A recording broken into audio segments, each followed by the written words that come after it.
একটা হলো আমাদের প্রবাসী যোদ্ধাদের মাধ্যমে, যাদেরকে আমরা রিমিটেন্স যোদ্ধা বলি। কিন্তু ওই পর্যন্তই, একটা শব্দ তাদের জন্য বলে দিয়েছি রিমিটেন্স যোদ্ধা, কিন্তু বীরের যে সম্মান এই জাতি তাদেরকে এখনো দিতে পারে নাই। পরিবারকে, দেশকে সাপোর্ট দিতে গিয়ে বিদেশের মাটিতে যখন মারা যায় তখন তার লাশ নিয়ে টানাটানি হয়।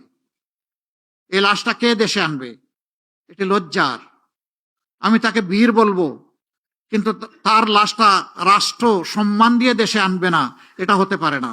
আমাদের অঙ্গীকার, ইনশাআল্লাহ আমরা দোয়া করি সবাই বিদেশে গিয়ে সুস্থ থাকুক, সুস্থ হালতে তারা আবার ফিরে আসুক। কিন্তু কেউ যদি বিদেশের মাটিতে ইন্তেকাল করে, তার লাশ রাষ্ট্রীয় দায়িত্বে সম্মানের সাথে বিনা পয়সায় দেশে আনা হবে ইনশাআল্লাহ।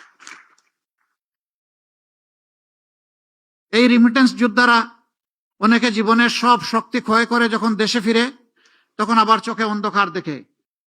আমরা তাদের জন্য ইনশাআল্লাহ সোশ্যাল রিভলভিং ফান্ড করব।